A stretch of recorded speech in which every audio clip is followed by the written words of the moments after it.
Hello! Welcome to The Rational Live. It is February 5th, 2021. I'm your host, David Dole.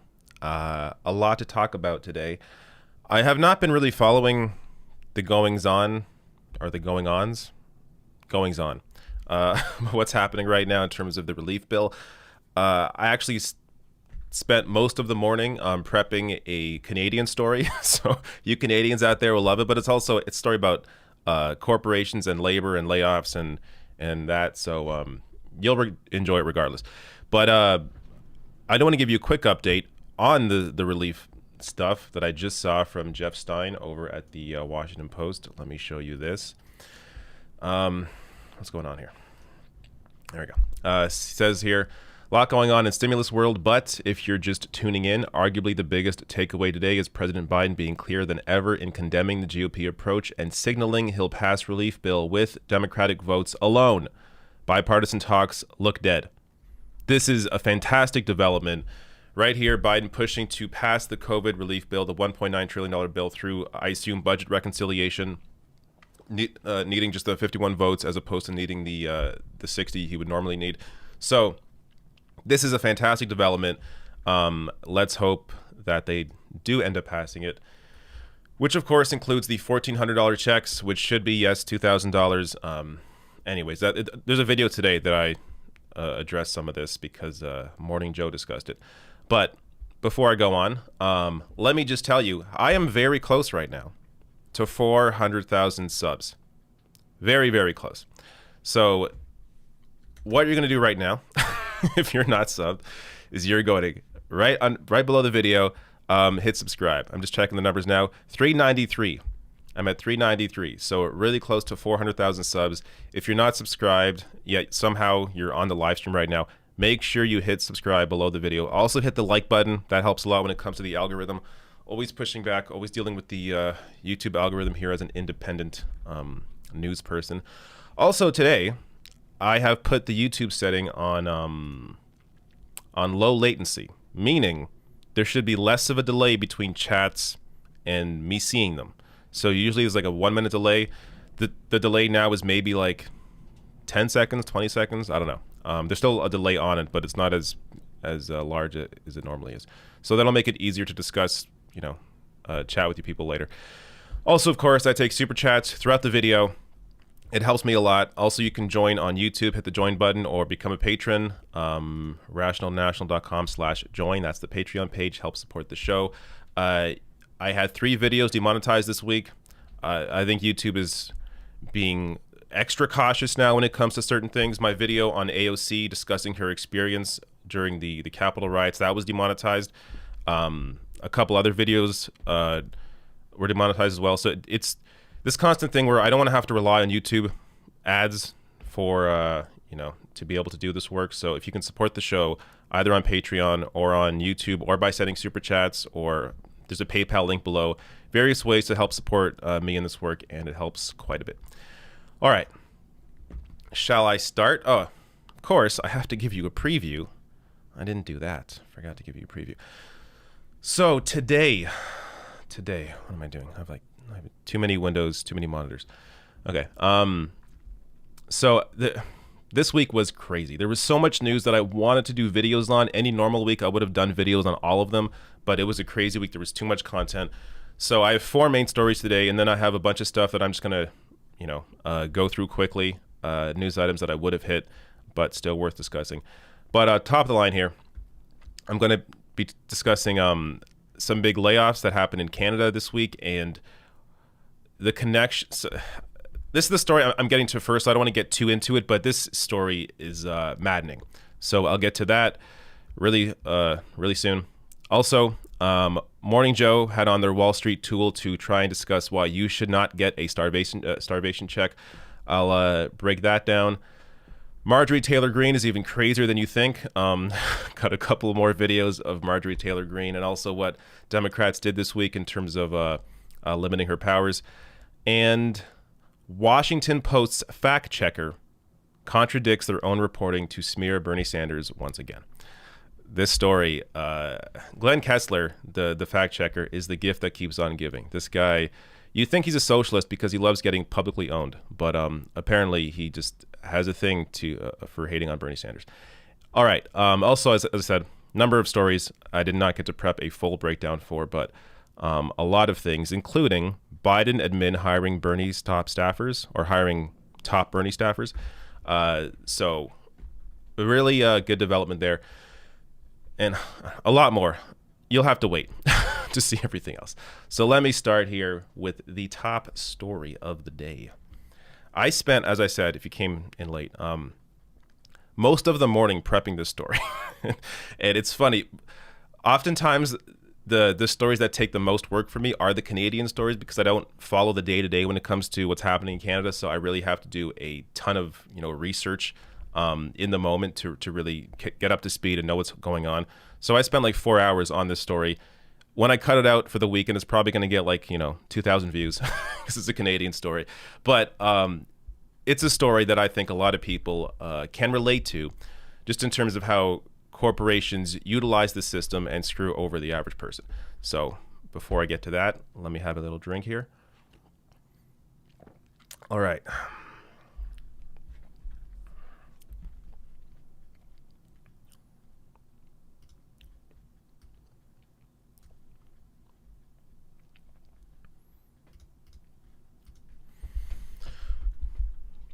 Top Canadian broadcaster Bell Media laid off hundreds of employees this week following their mental health awareness push just days prior.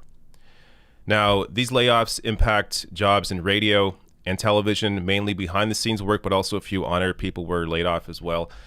Now, before I get to the layoffs and the reactions to the layoffs, including a fantastic video of a politician really giving it to Bell, and that's before the layoffs, let me show you this mental health awareness push. So this is really the cherry on top of this entire story. You have these massive layoffs, which I'll get to in a second. I'll detail that. But this happened just days after Bell Media had their big Bell Let's Talk Mental Health Awareness Week. So it is the perfect example of how corporations will use ploys like this for marketing purposes, but then ultimately don't actually care about the mental well-being of people because they lay off their own employees in every year. There's massive layoffs when it comes to Bell. Meanwhile, the company, of course, making tons of money, executives making lots of money, but the average person getting screwed. So let me first explain to you what Bell Let's Talk is. So this is their Bell Let's Talk page. This started in 2010. It is a mental health awareness campaign every year. And Bell donates 5 cents for every call or text and any social media post with the hashtag Bell Let's Talk. But of course, many criticisms of how they use this. For the National Post here, this is an article from 2019, but it applies to this campaign generally. Saying here, in her literature review, Jasmine Vido argues the campaign is more about Bell building its brand than trying to combat the stigma surrounding mental illness. Quote, Bell is a service provider receiving a financial award in exchange for the publicity of the campaign, the University of Windsor master's student writes in her major research paper. Quote, there is a common paradox associated with corporate activism, which involves simultaneously spreading awareness for an issue while promoting a positive corporate message. This is exactly what Bell Let's Talk is. The biggest giveaway is, why is it hashtag Bell Let's Talk and not just hashtag Let's Talk? If all they really cared about and the only purpose of this was for mental health awareness, then they wouldn't put their name in the hashtag. It would be hashtag Let's Talk or hashtag something else without the Bell name.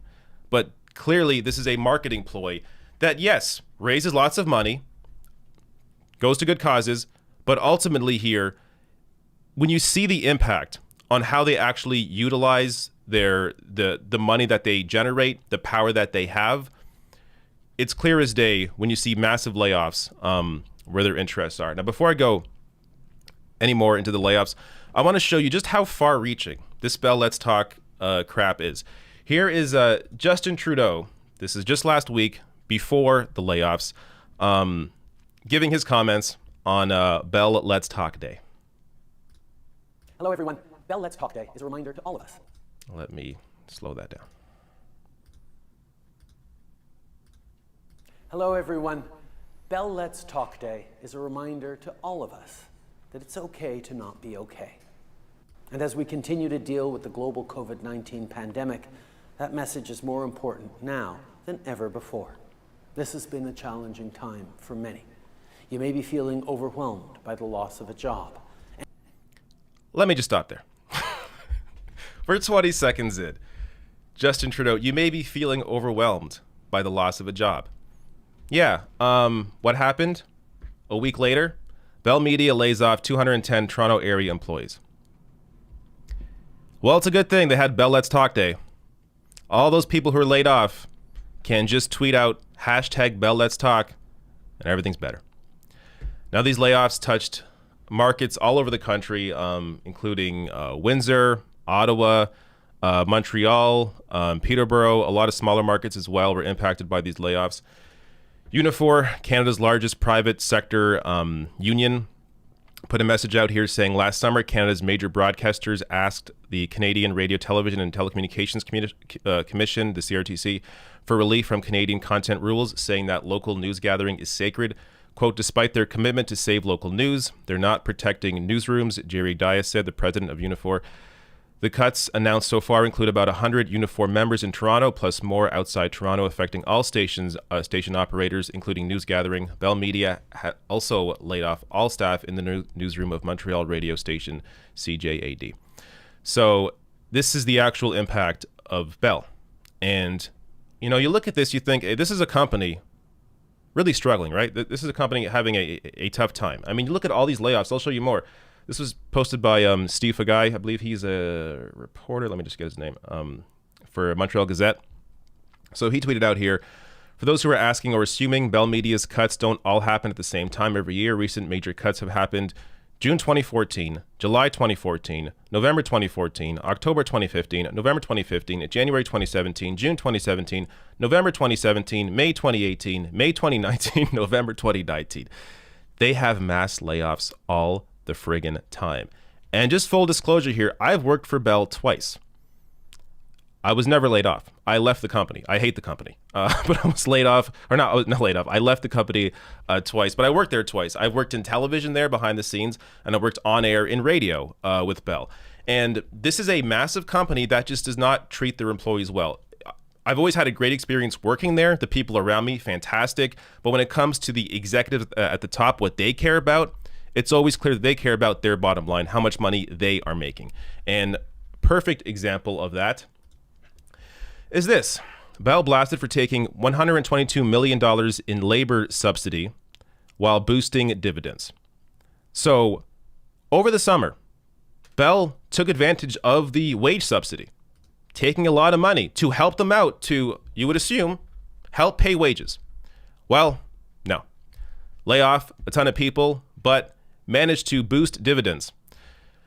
Let me show you a fantastic pushback here. This is Nate Erskine-Smith. He is a Liberal MP, basically in name only. I mean, this guy is essentially, should be a member of the NDP. He is the most progressive, as far as I know, the most progressive Liberal MP there is. He's largely fantastic, has been great on this issue. Watch him here push back against Bell. And again, no, this is before the layoffs. BC has a strong financial position with $5.2 billion in available liquidity at the end of Q3, 10% internet revenue growth, 4% growth in year-to-date cash flows from operating activities, a 13.7% higher free cash flow, which obviously then translates, from my reading in the news release, to actually a 5% increase in the Q4 dividend. So instead of, I don't know, accessing that available liquidity, instead of perhaps not increasing that dividend, you thought it best to access public funds? No, what we did was we were a participant in a government program that was very well designed and intended to keep Canadians working at a critical time. And we participated in that program commensurate with the impact that the pandemic was having upon our workforce. And, I have to say that, when you quote our financial results, and I don't do math as quickly as you do, but you do have to remember that in order to build Canada's networks, in order to invest in 5G, in order to have fiber rolled out to 5.6 million households and wireless home internet targeted to reach 1 million households, you need investment capital. And the only way you get investment capital is from shareholders that are willing to invest their money with your company in order to fund your network expansion. So if we don't have investment capital and if we're not delivering shareholder returns, Canada will not have the level of investment that's needed to build the networks that we need in order to emerge from this pandemic. That's a long way of saying, though, that where Main Street businesses are getting crushed in a pandemic and you see increased dividends, you could have gone from $5.2 billion in available cash flow down to $5.05 billion in available cash flow, and you would have blinked. Whereas we have Main Street businesses getting crushed, unable to access some of the necessary supports, and here you are increasing dividends. So I take it, though, you would not have reformed the Qs so that a profitable company like yours with $5 billion in available cash wouldn't continue to receive millions of dollars in taxpayer funds. Great job there. Fantastic job from Nate Erskine-Smith pushing back on Bell. And again, this was before the layoffs. So he's just criticizing them overtaking the wage subsidy when they. So just to summarize here, Bell has over $5.2 billion in available liquidity. They took a $122 million in wage subsidies, increased dividends to shareholders, and then laid off 200 plus employees a day after their mental health awareness push. That's who Bell is. All right. Even if you're not Canadian, I imagine there's a lot there to be to relate to.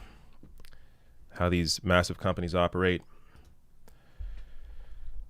I mean, a lot of it is that's how neoliberalism operates. It's essentially privatization and subsidies for massive companies, a major piece, and very little criticism generally of these big companies in Canada, especially from the Liberals. So good to see Nate Erskine-Smith there push back, but you don't see much of that here. All right. Let me prep the next story. So, yeah, I'll go to a quick break. I've been doing this more recently in case you haven't been back for a while. Just go to a quick be right back. You get a little music as I prep the next story, and I'll be right back. And then I'll also take any super chats or chats if they or as they come in. Be right back.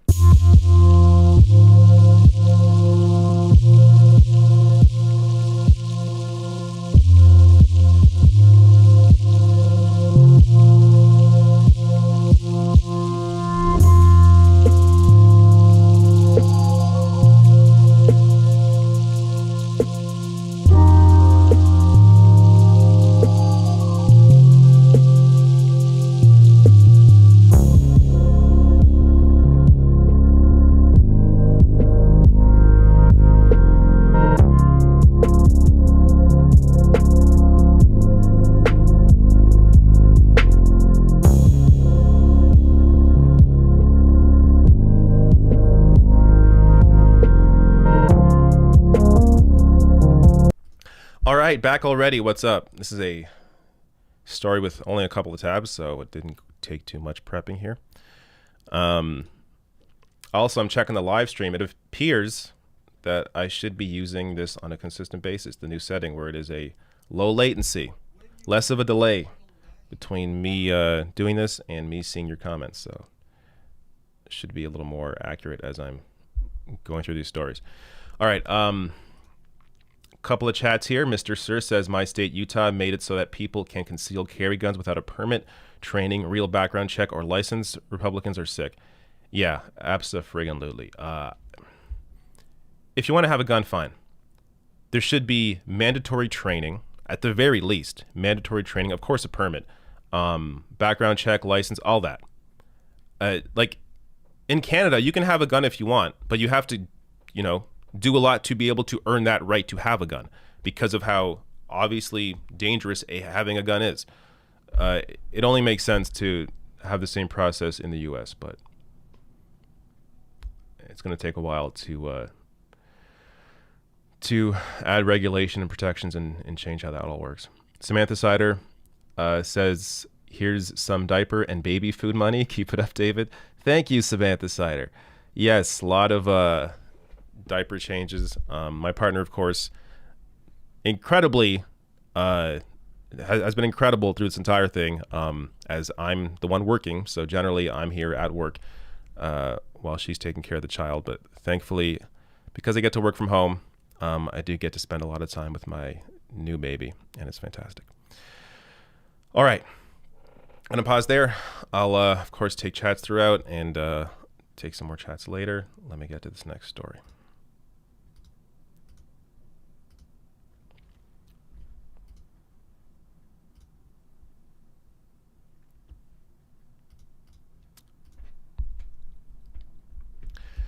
Wall Street money manager Steve Ratner was on MSNBC with Morning Joe for an 11-minute discussion on why the survival checks should be further targeted, telling you why you shouldn't get survival checks.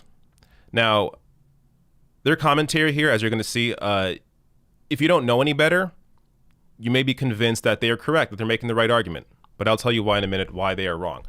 Before that, got to give credit here to Case Study QB, always finding these hidden gems. As he tweets out here, Morning Joe has an 11-minute long boring segment with graphs convincing their audience stimulus checks need to be targeted.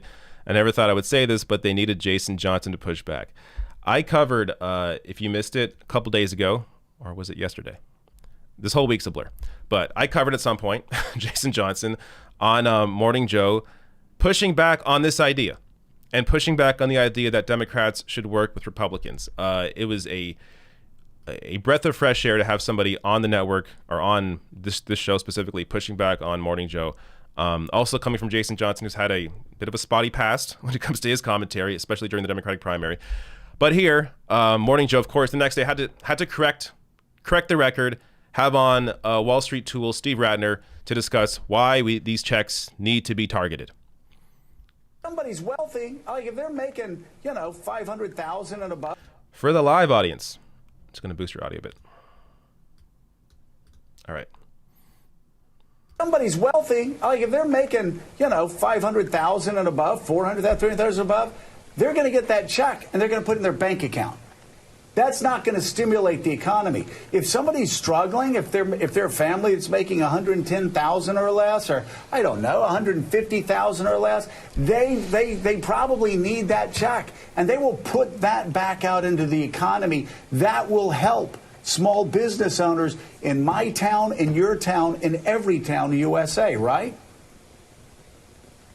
Yes, Joe, that's essentially right, although even at the lower income levels, as I showed you, a lot of money gets saved. But certainly as a matter of equity, as in a matter of practicality in terms of getting the money into the economy, you wanted to give it to people closer to the bottom. Now, you're hearing increasing talk about whether 1.9 trillion, which is the size of President Biden's proposal as a whole, is too much. Because of that dry powder that I showed you, the 1.6 trillion on the sidelines, I would commend you an excellent op-ed that Larry Summers has in the Washington Post today, laying out some of the questions around whether we really need 1.9 trillion.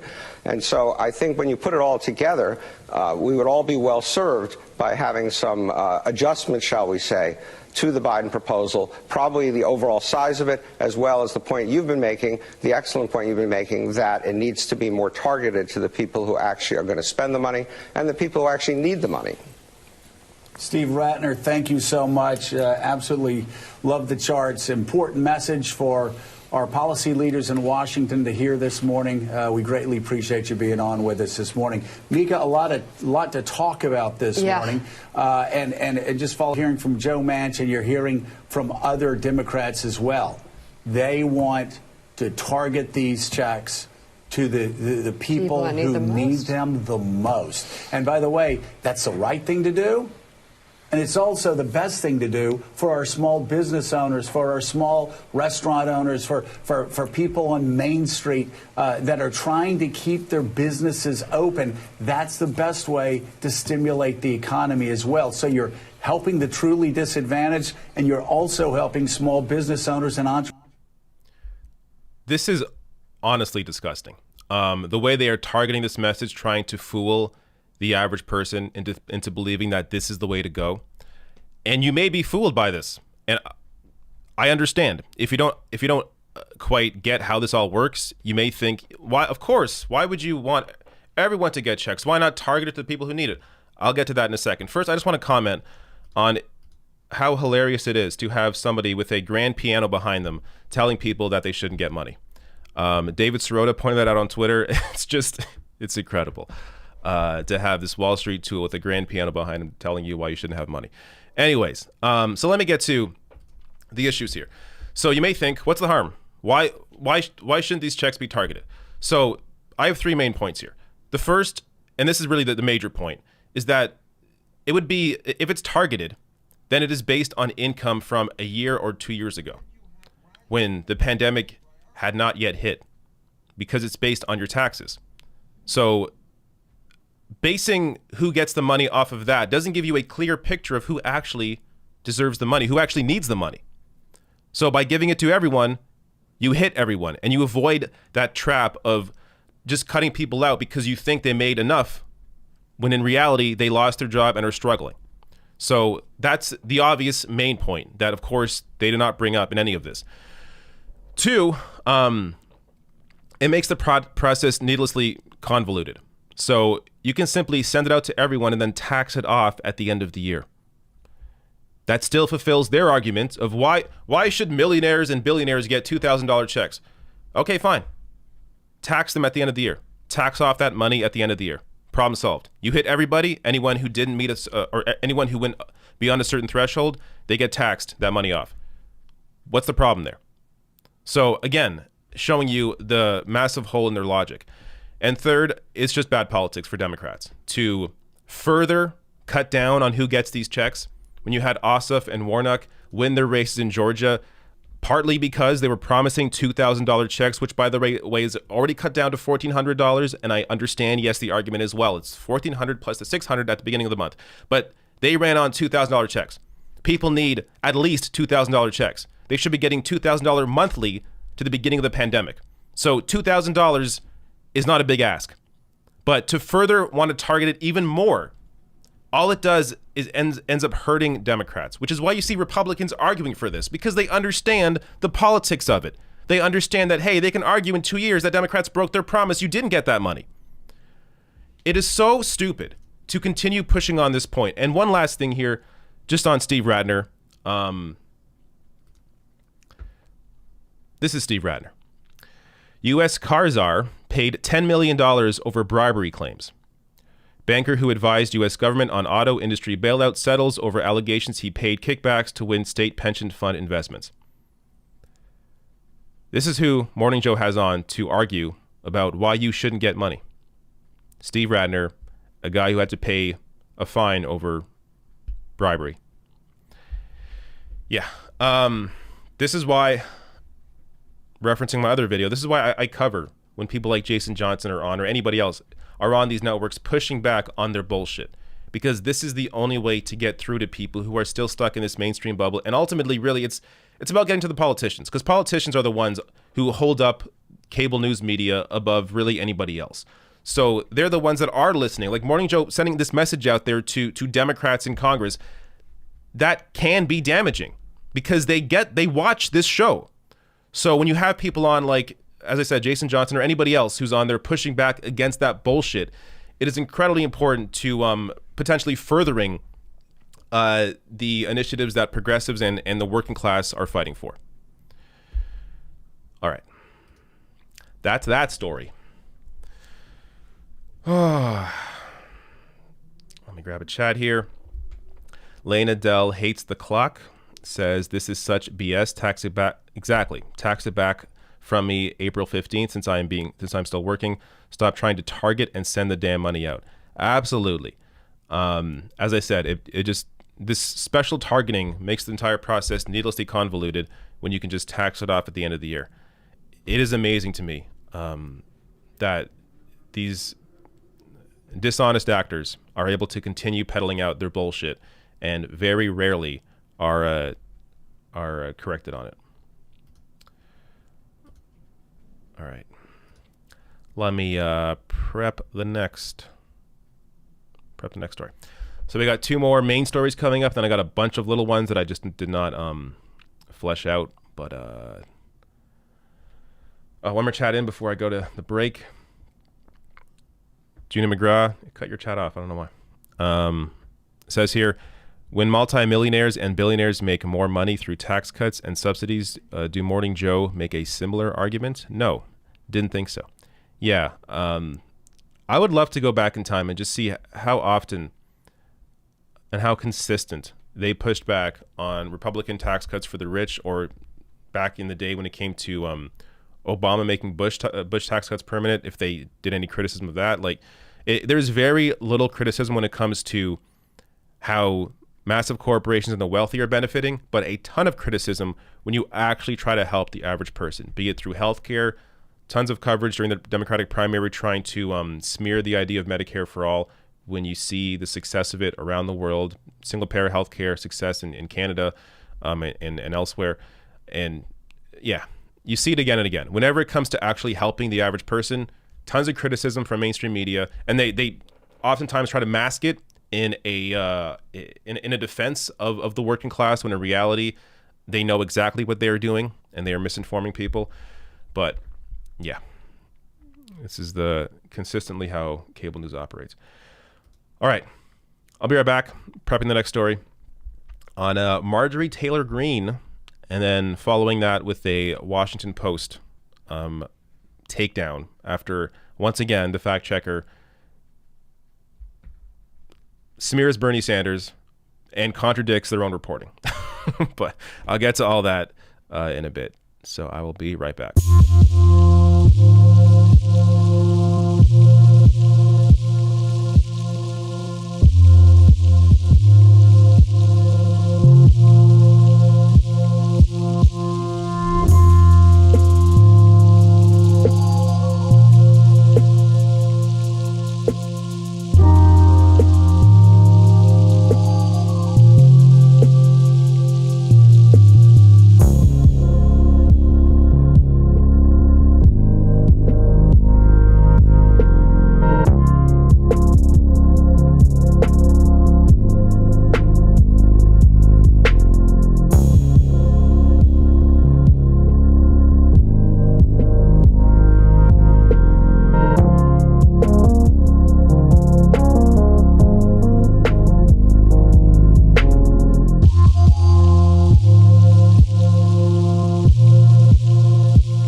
This one actually took a bit of prepping. I want to show you before I even start. The live audience gets to see some of this random behind the scenes stuff. While I was opening one of the links for this story, the ad I get up top is for Pampers. I don't know how they know, but they know that I am a new father. Pretty creepy stuff. All right. Yes, Marjorie Taylor Green. I know a lot of us are tired of hearing about her. I know I am. But I've done only one video on her. I think a second can't hurt. This person's crazy. All right.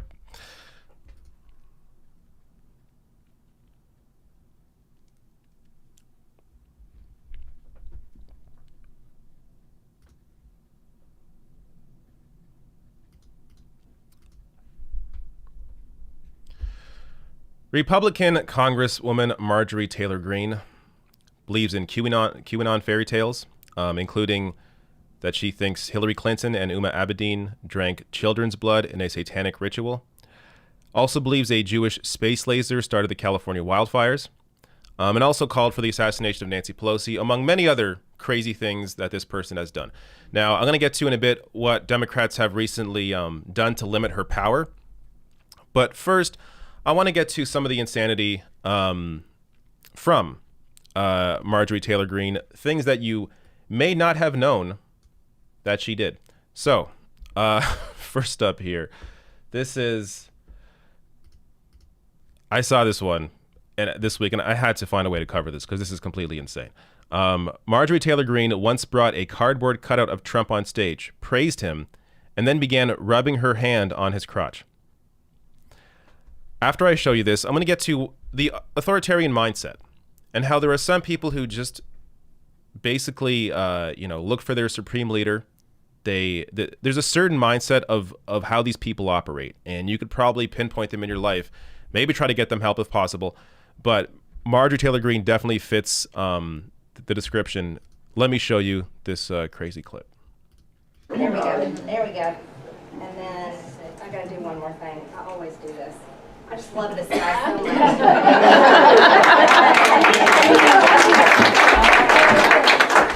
He's taller. He can kind of go behind the podium. Yeah. He is. He's fantastic. This guy right here is great. Standing up in there in the mucky swamp. Diane always has him in the mucky swamp. Yeah. But it's amazing. There we go.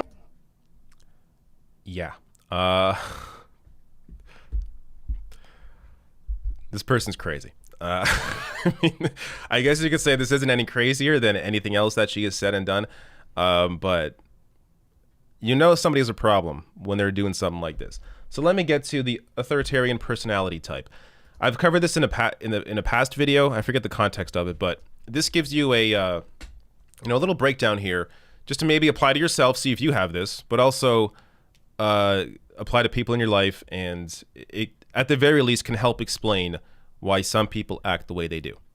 So, blind allegiance to conventional beliefs about right and wrong, respect for submission to acknowledged authority, belief in aggression toward those who do not subscribe to conventional thinking or who are different, a negative view of people in general, i.e. the belief that people would all lie, cheat, and steal if given the opportunity, a need for strong leadership which displays uncompromising power, a belief in simple answers and polemics, i.e. the media controls us all, or the source of all our problems is the loss of morals these days.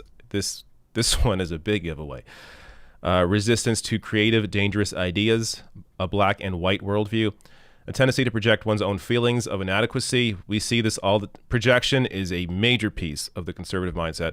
Projection of one's own feelings of inadequacy, rage, and fear onto a scapegoated group, or preoccupation with violence and sex. So I think Marjorie Taylor Green, normally these people are just voters. Marjorie Taylor Green is somebody who is a true believer.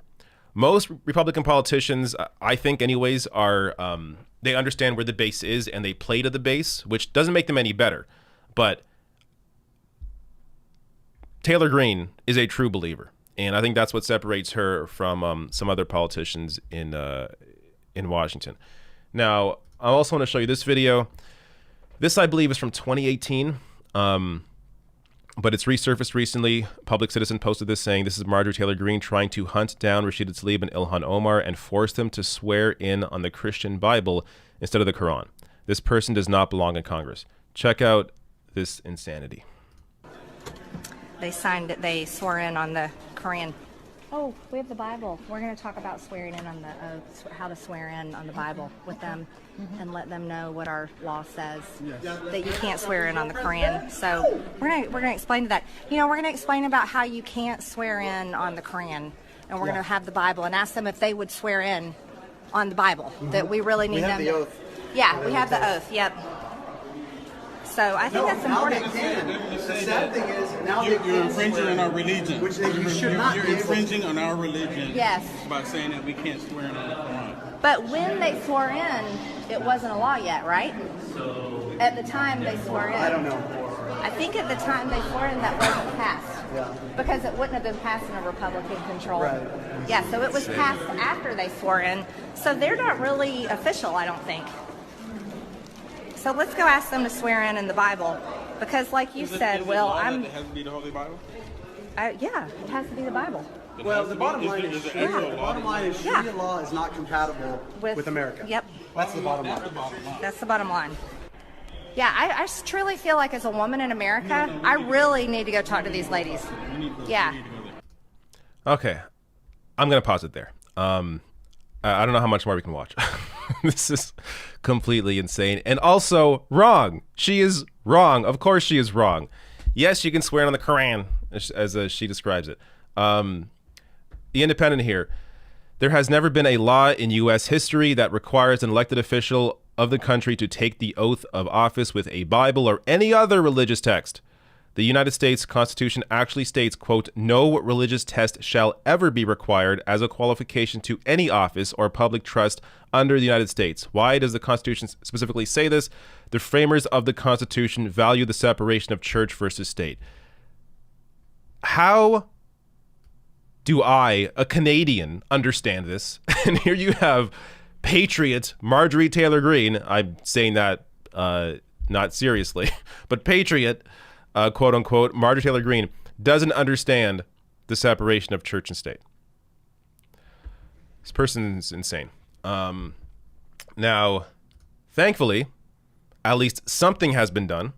So CNN headline here, House votes to remove Marjorie Taylor Green from committee assignments. This is really the bare minimum. Of course, I think she should be expelled. You can't have somebody... Look, it's one thing to have crazy beliefs. I think there's an argument to make that just because somebody has crazy beliefs, you shouldn't get rid of them because the voters actually, put them there. So there's that argument that, hey, if the voters think this person should be there, then are you going to, go against democracy and say that she should be expelled? But it's another thing to say that the Speaker of the House should be assassinated. That's what she did. And also apparently helped to lead some members of the Boogaloo Boys in right-wing movements that were at the riots a week later, helped those people she gave them a tour around the Capitol. So basically allowing them to see the ins and outs of, where everything is in the Capitol before they went to riot the place later on. So this person is incredibly dangerous, and Ilhan Omar, in her vote on polling Greene from committee assignments, gave a fantastic 1-minute speech here. Let me play that for you now. About who we are as a body and what we are as a democracy. Let me just up the audio for you live people. About who we are as a body and what we are as a democracy. This is about whether it is acceptable to cheer on and encourage an insurrection against our basic democratic process. This is about whether it is okay to demand members swear in on a Bible of a religion they do not practice. This is about whether it is okay to hold an assault rifle next to members' heads in a campaign ad and incite death threats against them. This is about whether it is okay to encourage the murder of the Speaker of the House. As a survivor of civil conflict and civil war, I know political violence and political rhetoric does not go away on its own. This is about whether or not we will continue to be a peaceful and functioning democracy. Thank you, and I yield back. Fantastic. Ilhan Omar breaks it down perfectly there. Marjorie Taylor Greene is dangerous. As much as I laugh about her because she is absurd, ridiculous, she is still a threat, somebody who is dangerous, somebody who has threatened lawmakers that are currently in Congress. Clearly, I think it was a great step to limit her ability to be parts of committees, but also if there is a way to go further, I think expelling her should definitely be explored. One last thing here. I want to show you just how popular she is compared to other Republicans. So this is an Axios poll. Republicans favor Greene over Cheney. Now, let's be clear. They're both terrible. But when it comes to Republican voters, anybody following the party, the voters, this really should not be surprising that the base is with the crazy. The base is with the Trumps. The base is with the Marjorie Taylor Greenes as opposed to anybody else. So Kevin McCarthy here, to his credit, I guess, he kissed enough Trump ass to have a big favorability rating here at 22.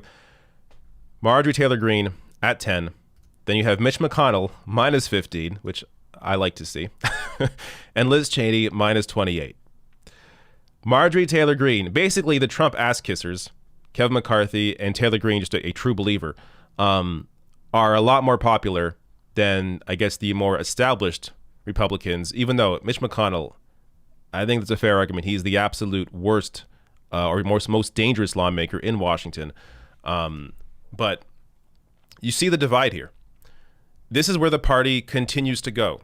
Just because Trump is gone does not mean this is going away. What the voters believe in, the QAnon part of the party, which is at least half the party voters, this is not going away.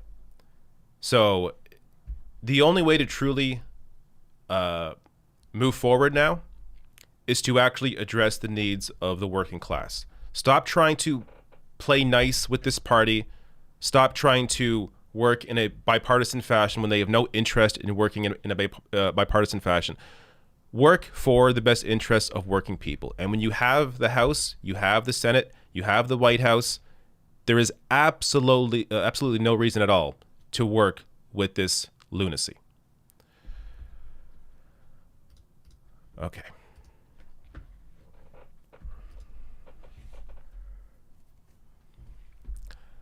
All right, going to take a couple chats here and then prep the next story. Why does YouTube keeps cutting off my chats? Gonna have to open up a different page. 1 second here.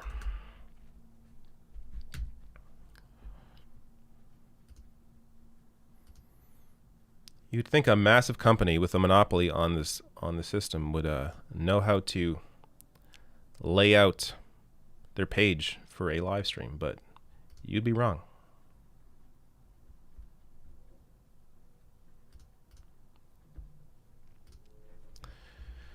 All right, here we go. Lena Dell hates the clock. Did I read this already? I don't know. This is such BS. Tax it back from... Yes, I read this already.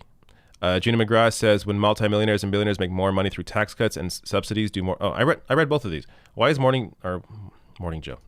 Why is YouTube showing me these as new? All right, anyways. I'll grab more chats later. I'll also grab some Norby chats as well near the end. More of a back and forth near the end of the stream once I get through all of these stories. So the next story, this is maybe my favorite one, most enjoyable story of the day. I'm going to prep this quickly, and I'll be right back.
I'm back. What's up?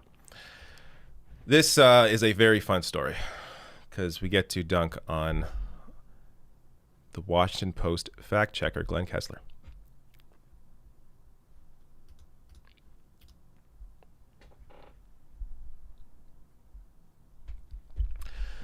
Glenn Kessler, who is Washington Post's fact checker, once again contradicted the Washington Post's own reporting in an attempt to smear Bernie Sanders. And as I've said, this has happened multiple times. This is something he has consistently done, gone against their own reporting in an attempt to attack Bernie or AOC as well. So I've covered that in the past. Let me show you just a couple of those videos. If you search up these titles, you'll find them. Washington Post stunning fact check on Bernie claim. This was about Bernie's claim of 500,000 medical bankruptcies a year. The Washington Post claimed that was an inaccurate number, but there is a Washington Post article saying that that's the number. So contradicting their own reporting. Also, and this one is on Washington Post cites pro-Walmart study to fact check AOC. That is what it says. So Glenn Kessler used a pro-Walmart study to fact check AOC's comments on Walmart. Showing you cannot trust the Washington Post fact checker. Now, that isn't to say, I'm sure sometimes he's been correct. I'm sure he's fact checked Trump and has been correct. But you can't just blanketly believe everything that comes out of Glenn Kessler here because he is consistently wrong. And again, it goes against their own reporting. So let me show you the latest version of this. Glenn Kessler here tweeting out, new fact checker. Sanders' claim the 2017 tax cut went to the wealthiest and large corporations.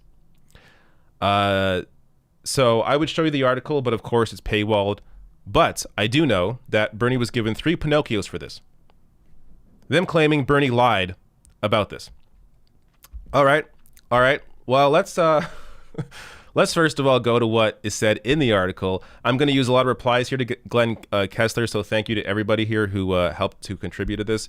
So Evil Kneedle here tweeting out, literally twice you say this is true, and gave it 3 Pinocchios. So here's Glenn Kessler's own writing. It's a policy choice about whether tax cuts should be extended to even the wealthiest Americans. But in any broad-based tax cut, the wealthy will end up with more money from tax cuts because they already pay a larger share of taxes. So he's making Bernie's argument, yet still somehow Bernie is lying. As we have explained before, any broad-based tax cut is going to mostly benefit the wealthy because they already pay a large share of income taxes. According to Treasury Department data in 2017, before the tax bill was passed, the top 20%. So he made the argument for Bernie twice. This, of course, in addition to previous reporting from the Washington Post on this. Jordan Freeman here tweeting out, hey man, ever heard of this newspaper called the Washington Post? You should check out the reporting sometime. Here's a headline from them. For the first time in history, U.S. billionaires paid a lower tax rate than the working class last year. In 2018, the super rich paid a lower tax rate than the bottom 50%. Of course, this is because of the Trump tax cuts. And you see here the data in front of you. More here, Natalie tweeting out this one, again from the Washington Post. A 2019 Treasury analysis found the biggest beneficiaries of the pass-through deduction were the top 5% of individual taxpayers. The Treasury estimated the total tax savings in 2018 was estimated to be about $34.5 billion, but without the guardrails on the richest business owners, it would have been almost $63 billion. So again, showing you their own reporting, contradicting the fact checker. David Sirota here with just the perfect breakdown of all of it. It's now clear that Glenn Kessler has such a sociopathic hatred of Bernie Sanders that he's willing to trample the Washington Post's own reporting in order to try to slander the Vermont senator. Compare these 2017 Wash Post reports with Kessler's unhinged screed this morning. So let's check out these headlines. Trump's tax reform looks like tax cuts for the rich. 9 ways Trump's tax plan is a gift to the rich, including himself. Also a grift. New details of GOP tax plan reveal focus on wealthy, and the Trump tax cuts would be the most insane giveaway to the rich ever. It appears Glenn Kessler should be fact-checking his own paper before fact-checking Bernie Sanders.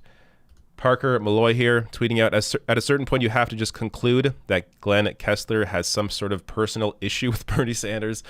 Going on here to say, here's another example from 2019 where Kessler dinged Sanders because he said millions when referring to 8 million people, which is millions. So check out, this is really funny.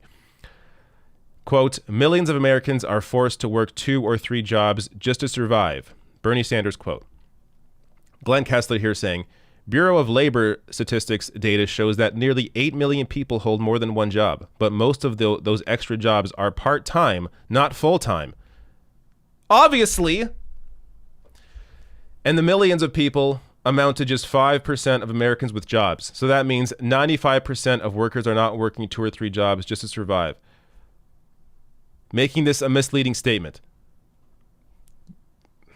You can see the bullshit here. How is this misleading?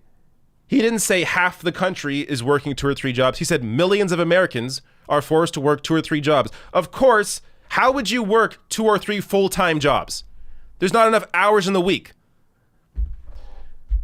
The dishonesty of Glenn Kessler is incredible and also hilarious. It is just so insane that this man is able to put out bullshit like this and claim it and continue masquerading as somebody who's a journalist.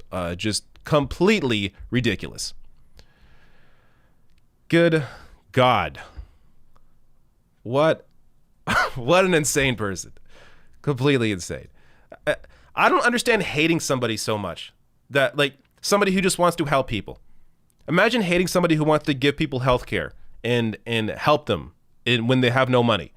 Like, something is seriously wrong with you to hate people, hate the few politicians who are trying to do that. Unfriggin' believable. All right. Now we'll take random chats for the rest of the stream. Open season right now.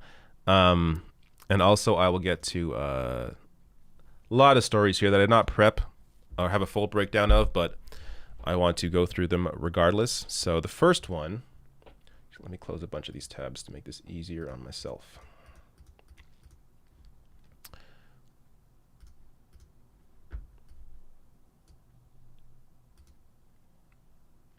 All right. So this first one here, Democrats are calling on Joe Biden to cancel student debt. So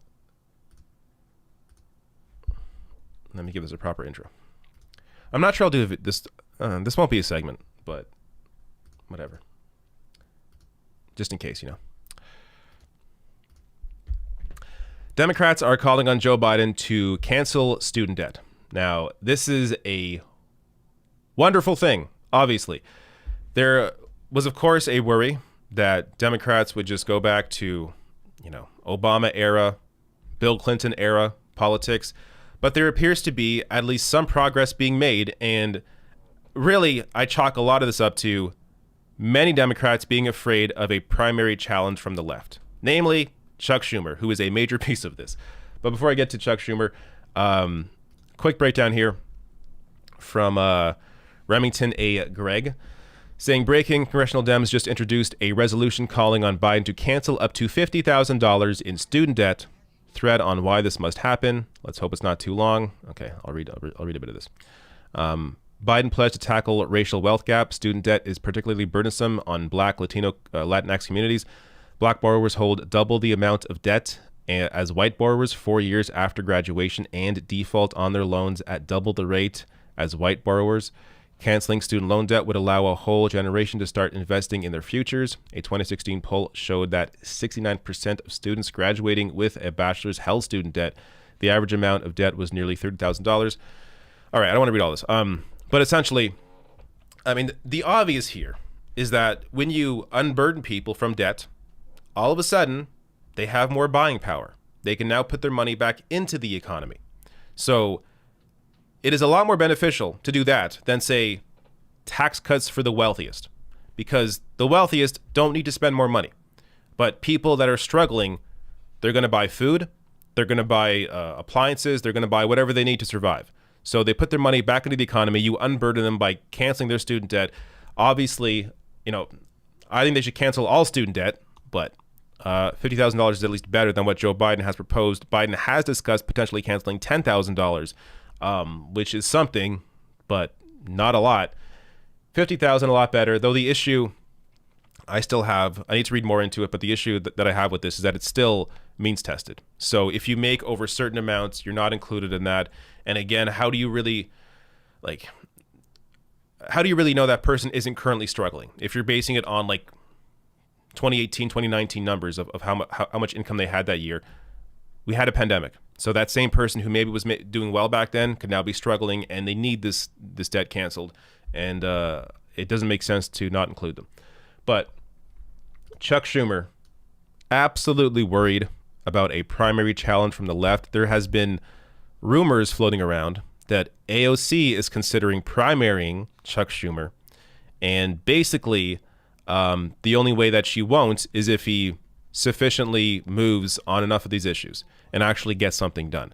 So I have to question whether or not she actually would primary him. I think part of this may just be as a way to scare him into doing something, which really is one of the major benefits of primarying people or threatening to primary somebody, is that they begin to have to then give in to that side. So you're also seeing potential primary challenges of Joe Manchin, of Kristen Sinema from the left, potentially moving them towards a position where they are voting with Democrats on something like the COVID relief bill. So we will see how far this pressure goes. But Chuck Schumer here picks his first fight with Joe Biden, Dems pressure. And by the way, Chuck Schumer loves headlines like this. Like, this is exactly what he wants to see. So this helps him in a potential challenge against AOC.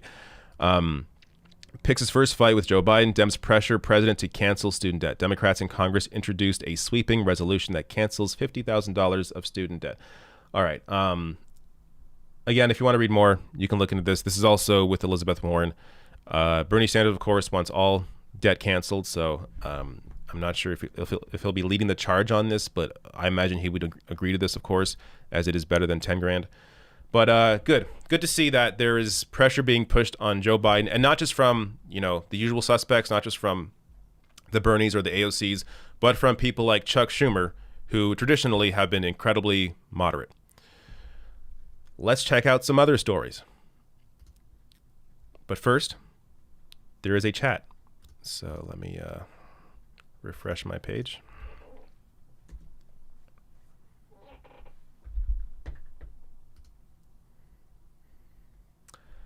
This thing on the left says this story is just like the San Francisco Chronicles.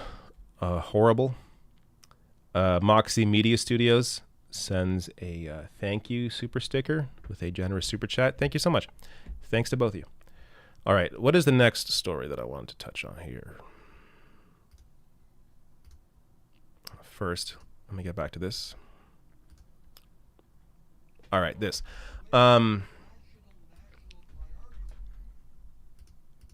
I saved this, saw the caption, did not watch the video, so I wasn't able to prep a proper story on this.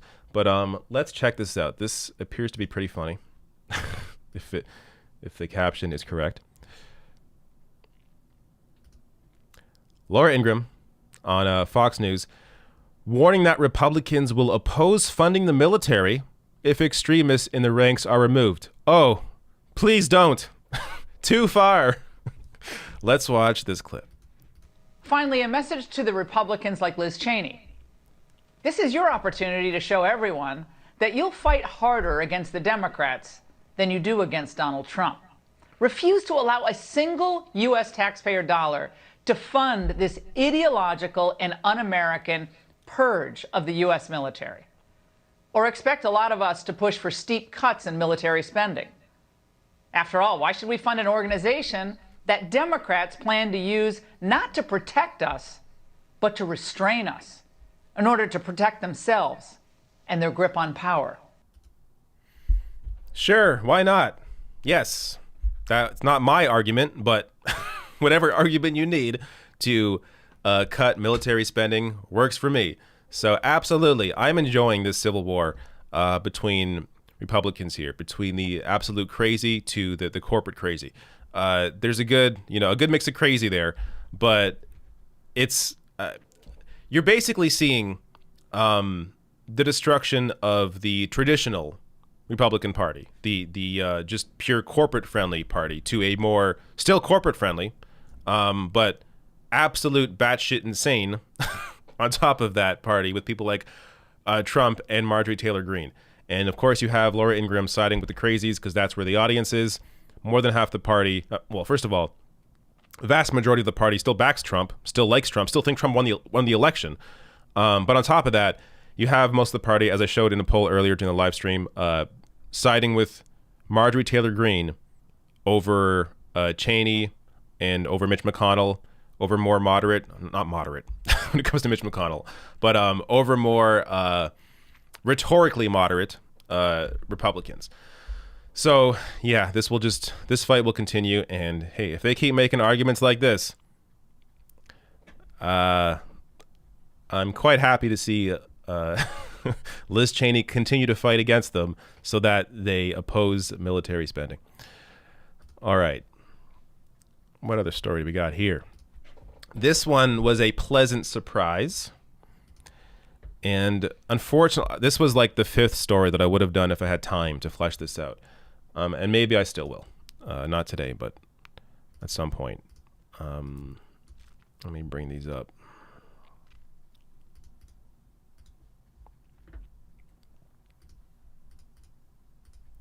So, here we go. Josh Orton here. Hi, little personal news. I've joined the Biden administration at the Department of Labor, a senior policy advisor to the secretary. Excuse me. As we face multiple historic crises, I'm thankful for the chance to help the Department of Labor act boldly to improve the lives and build the power of workers. Josh Orton worked for Bernie Sanders.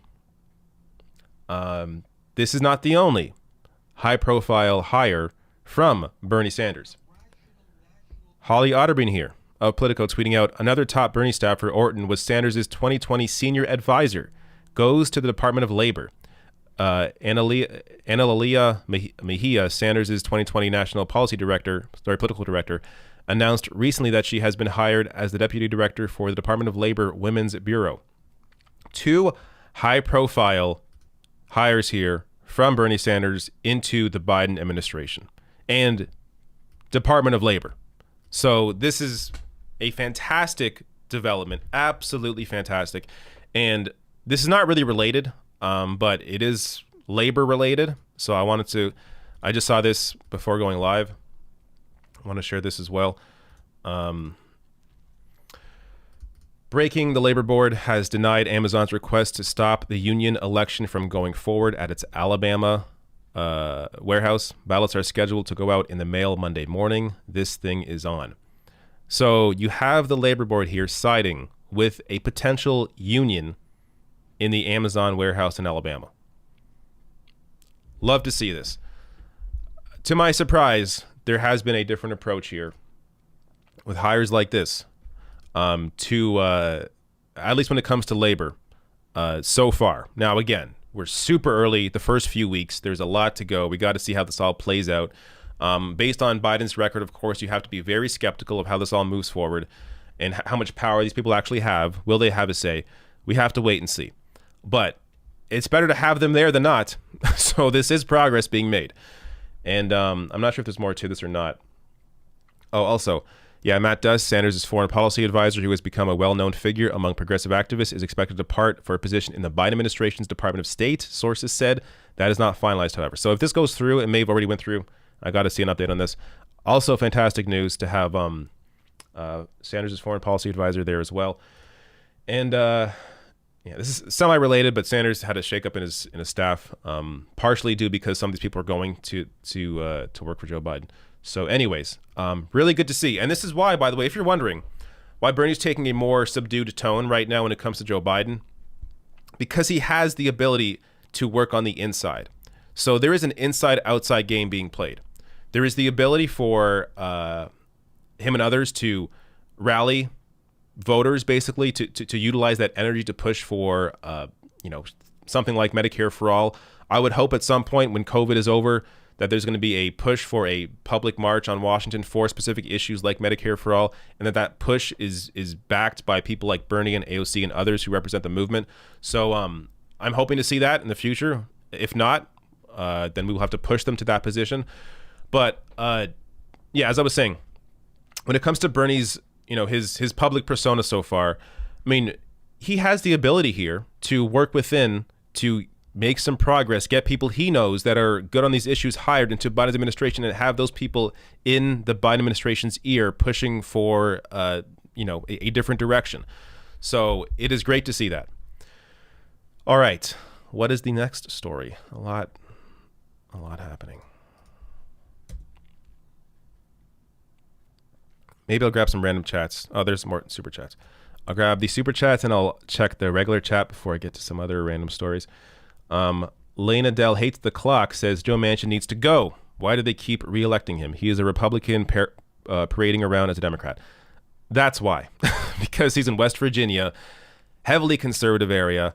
I'm actually kind of surprised he's able to still win, considering, especially in the Trump era, but that's why you saw him oftentimes kiss up to Trump, or at least play nice with Trump. So the only potential, I do think there would be a potential there to take down Joe Manchin, but it's tough because, first of all, you're talking about a Senate race, not a congressional race. Senate races are much tougher to win as a primary challenger. And also you need somebody that's going to have a lot of money behind them. And for them to be an honest actor, it has to be small dollars pushing them. So a lot of small dollar donors. You had Paula Jean Swearengin go after Joe Manchin, but she didn't come close. Even though she was a great candidate, would have been fantastic in that role. It almost needs to be somebody who is almost like a celebrity of sorts.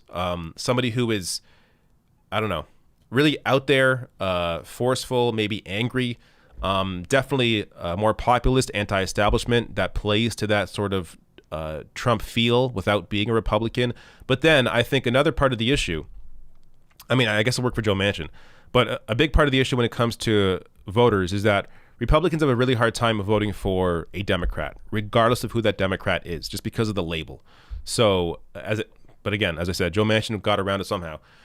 So there's always hope that he can be taken down by somebody from the left that is a little more working class, but it has to be a lot of money behind them, big name potentially, and I think Joe Manchin isn't up for re-election for another 4 years. I think. I don't know. I think it's a while away. So we gotta wait on that. Lana Dell hates the clock, says, never thought I would be cheering for Liz Cheney, but go Liz. That's your words, not mine. I'm just enjoying the spectacle of the fight back and forth. But yes, I know you're joking. They're all terrible. But of course, Taylor Green is just, she got some brain worms, I think. All right. What else here? Should I grab some random chats before taking on some more stories? Yes, Ojeda. James Hetch brings up Ojeda. I would say Ojeda's a good choice as well. I know there were some issues that came up with him.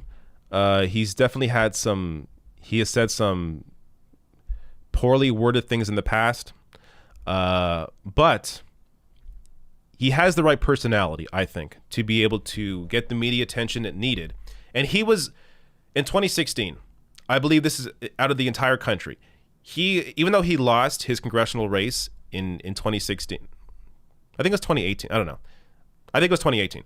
Even though he lost his congressional race in 2018, he swung that district, I believe, 40 points in the direction of Democrats. And that was more than any other district in the entire country. No other district came even close to swinging by that many points. And even though he swung the district by 40 points, he still lost the race, showing you just how deeply Republican that district and West Virginia in general is. So let me just look that up because I want to get the data on that correct or completely accurate. But I believe it's 40 points. And he did it by being a populist, somebody who was out there. I'm not seeing anything on this. Okay, you'll have to do your own search, Richard Ojeda. But I know it was the biggest swing in the country. I just forget the exact number. In case you don't know who Ojeda is, maybe we can check out. Hold up. Here we go. I was going to show a clip. I will in a second. But Ojeda, champion of West Virginia's teacher, says he's running for president. So yeah, in case you forgot, he also briefly ran for president. I think he should have stayed in the race. That would have been entertaining. And who knows, he could have gone far. But here we go. So he lost the seat by 12 points to his opponent. But it was a district Donald Trump won by 49 points. So look how close he came. Within 12 points. I mean, any other district, he would have been a congressperson. But because of how deeply Republican that district was, he just couldn't win that district. But he was a fantastic candidate in that race. Had his ads, if I can find some of his ads. Again, maybe you're new to Ojeda, you don't know, but This is a guy that I think will have a future in West Virginia politics, just based on his personality.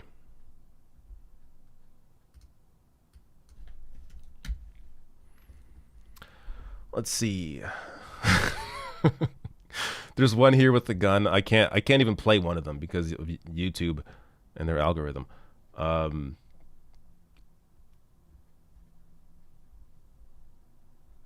Here we go. This is good. I'm Richard Ojeda, and people say that I'm angry. Well, angry is an understatement. When I come home and I find that I got children in my backyard that have it worse than the kids that I saw in Iraq and Afghanistan, I can't accept that. When I see companies using bankruptcy loopholes to keep from paying our coal miners the pensions that they work for, I will not sit quiet. Ladies and gentlemen, we have been sold out. We've been sold out by people like Nancy Pelosi, Mitch McConnell, and the Washington insiders. I approve this message because I am angry, and I'm ready to fight back. I think he could take down Joe Manchin. I think he could do it. He would need the money behind him. And again, yes, he has had some poor positions in the past, has said some questionable things. To be honest, I forget the specifics of a lot of it. I know I believe he supported Trump or voted for Trump in 2016. But in some way, when you're in West Virginia, you almost have to be that person to take down a Democratic lawmaker as a Democrat. So what may not work in other districts in other states works for West Virginia. And I think he's an honest guy. He's when it comes to these issues, I believe he has the right positions on most things. He may not have some good positions when it comes to potentially some social issues, but I'm not sure on that. So don't quote me on that. But that said, even if it's not Ojeda, it's got to be somebody with this personality, with this fight, somebody who willing to attack Pelosi and Mitch McConnell. I think that's a good approach. All right. What was I talking about? Oh, the hires for Bernie Sanders. That's right. Let me get Lena Dell hate the clocks. Other chat here. Oh no, I read that already. Okay, never mind. Yes, I was talking about the hires in Bernie's in Biden's administration. All right, what else? What did I miss here today?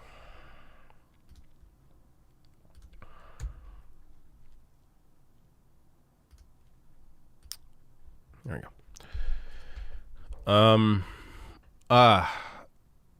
Okay. Yeah, I know I didn't. This is one of the stories because this week was so busy. I did not get to cover this. I mean, I guess I can show this. If you guys haven't seen this, it's pretty hilarious. This is the My Pillow guy on Newsmax, and just watch what happens, and I will explain why this happened. So what happened? What happened with your Twitter account? Let me get the audio up on this. So what happened? What happened with your Twitter account and the company page? Well, first mine was taken down because we have all the election fraud with these Dominion machines. We have 100% proof.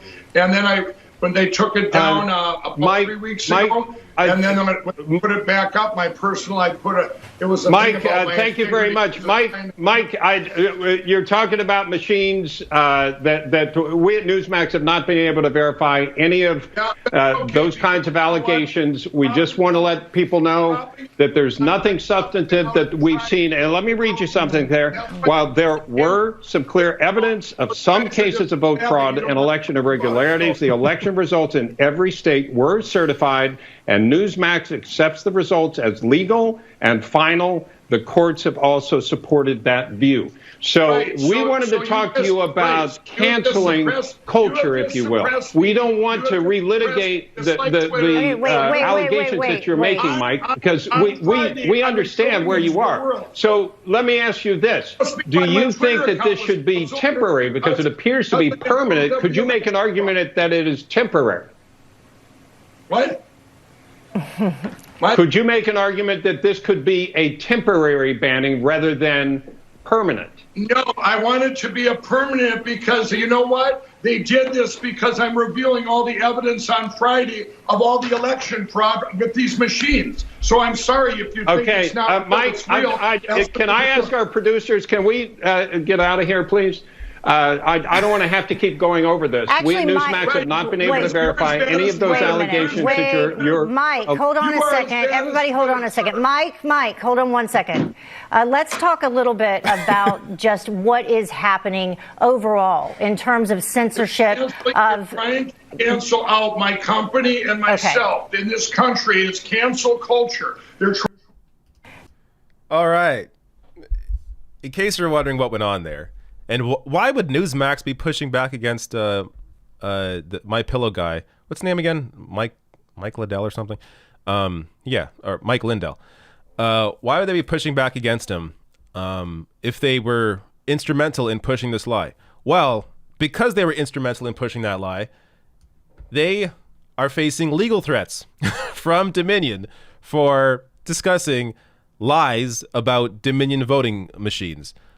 So they now they've already in the past, I covered this when it happened, they had to air basically a apology and discuss how, Dominion actually, they were not involved and basically discuss how they were just lying to viewers about the voting systems because they're afraid of legal action. So now when you have Mike Lindell on here, just running his mouth. I mean, this guy's completely insane.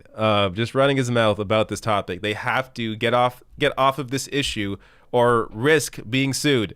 So hilarious, absolutely hilarious. And they put themselves into that position. But you see this, if there is any real way to challenge media, it's through legal action. Now, unfortunately, only, large companies have the ability to put forth that kind of legal action to scare these massive media conglomerates. But this is what works. The same thing happened with Fox as well. Fox also had to do the exact same thing. They were also, in fact, I think they are being sued now. Yeah, so they've had to also reverse course on this issue. This is the one way that potentially you can make media say objective reality, discuss reality objectively, is by threatening legal action when they lie. All right. What else we got here? Oh, also, just on this issue, I got to bring this up.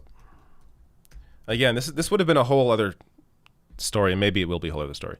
But David Hogg is apparently starting a challenger, a company to compete with MyPillow. A very random story. But here you go. David Hogg launching pillow company to put MyPillow out of business. I wonder how serious this is, but tweeted a list of goals for the future company, which included supporting progressive causes and hiring formerly incarcerated Americans. Hey, not a bad way forward. If there is a lack of competition in this space, why not? Hilarious. That's one way to go about it. All right. What else we got here?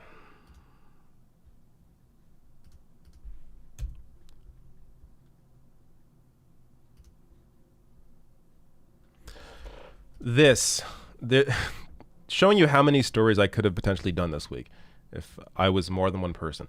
I have not actually watched this, but I saw this. This seemed super interesting to me. I just didn't have time to watch the clip. But Case Study QB with another great hidden gem here. CNN talking to a former 2016 Bernie Sanders supporter who started following QAnon. So a lot of clips here. I may not want to watch all of it because we'll just be sitting here watching television. But let's listen to a bit of this. Thank you for having me. Listen, I think what you're doing is brave to come out and talk about this. Not many people will admit. Oops. Listen, I think what you're doing is brave to come out and talk about this. Not many people will admit to something like this. So I want to start with how you became immersed in QAnon, because you actually, I'm told, supported Bernie Sanders in 2016. After he lost the primary, you became a disillusioned Democrat, and you started reading a lot about conspiracy theories. What drew you in? How did you get here? Well, you know, I've looked back the last 3 years since I've been out of it, and I've really done a lot of reflection to try to figure out how I ended up at that point. And there's a lot of missing pieces that people aren't aware of that bring this all together. But for me, it started out with being disillusioned with the Democratic Party. And it usually starts with some truth. And for us, it was the Democratic Party rigging it against Bernie Sanders. So we had a lot of angry people. We were angry at the Democratic Party, and we found ourselves connected on social media, asking the question, if the Democratic Party was capable of rigging an election, what else could they possibly be capable of? So we were doing a lot of our own research, and something happened along the way. I guess some outside conspiracy forces sort of came into our news feeds and dropped information. We don't really know who they are, but it was as if we were being baited. It was information that seemed believable. It wasn't that substantial of a jump to believe that information. And at some point, Q comes along, which was an even Give me an bigger, example of the information you're talking about. Well, so for instance, you know, we would follow the money, and we would uncover, you know, various types of corruption, and then somebody would come in and drop information about, for instance, ties to child sex trafficking. That's a big one, and how politicians are being blackmailed with it, who are involved with it. And it started to kind of get a little bit out there, but at the same time, there's... So I'm not going to watch all the clips here, but you can kind of see or understand how this could happen to people who are not... How do I explain this? To people who are not internet savvy. I think a lot of this stems from Facebook, skews more older than younger. But there is a mix in there, and because there are aspects of politics that absolutely, completely, not aspects, a lot of politics is completely corrupt. Media coverage and the way issues are framed, as I've discussed a million times, definitely there is a push to have a certain worldview that is always a pro-capitalist view. You never see a socialist host a show on television. Go and find me a socialist hosting a cable news show. You're not going to find one. It is a very pro-capitalist worldview that always has the view of corporations in mind as opposed to the working class. So when you have a structure like that, you then allow people to begin questioning everything. So certain people are just, I guess, unable to see the limitations of that logic and end up applying that logic of hey, I see corruption, I see this and that. They end up applying that to everything. And that's what can get you into these conspiracy theories, get you into QAnon, get you into all that insane crap. And it's good that she's come out of it. So this is a former QAnon follower speaking out. But yeah, I can totally see how people fall into that BS. If you're not all that well versed on these issues and just tend to believe whatever you see as opposed to questioning the source, has that person been correct before, that sort of thing. But wow, at least there's hope. I mean, I see someone like this who got out of it. There's hope. If you have someone in your family who is like this, there is hope potentially to pull them out of it. And maybe they get to that. Let me just see how this ends. In the vaccines. And so these are very reasonable people, intelligent people that are succumbing to this. It just seems that there are more. So it seems that there are people who may be more prone to believe conspiracies. Because I hear your argument on the left about Bernie Sanders again is the mirror of the argument that led to the insurrection on Capitol Hill. No, it's not the mirror of the argument at all. Because one is actually true. in one case, you actually have the Democratic Party working against Bernie Sanders in every sense of the word. Now, you could say they didn't do it illegally. They did it within the rules that exist, but the rules that exist are rigged against any kind of working class individual rising up against the corporate hold on the party. So it is not a mirror of Trump did not win the election. That is a complete lie. The Democratic Party did rig. Maybe you have an issue with that word, rig, but in whatever sense, they did work against Bernie Sanders in the primary in 2016, especially to have Hillary Clinton win that election or win that race. So it is not a mirror of what happened in the insurrection. So could it be perhaps that there are just people like yourself who are prone to conspiracy theories regardless of what side of the aisle they're on? Because people can't, I'm sure people won't be able to see how you went from Trump and QAnon too far of a swing on the pendulum. Do you understand what I'm saying? Right.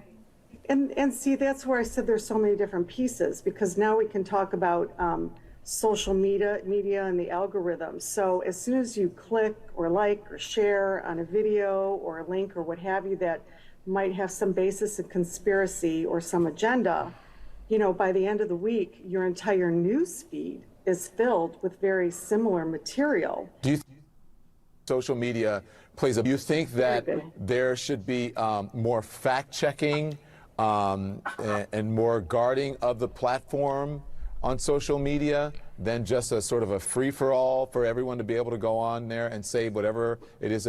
Well, now we get into a dangerous dangerous space here, because who is controlling that? Who decides what is true and not true? As I discussed at the beginning of this live stream, I've had 3 videos demonetized this week. And one was AOC discussing her experience during the insurrection. I'm not sure why that's an issue. Another one was police handcuffing and pepper spraying a 9-year-old girl, which, look, on one hand, I understand the demonetization aspect of that, but the issue with demonetization is not just that it's demonetized, it's that it's also largely deplatformed.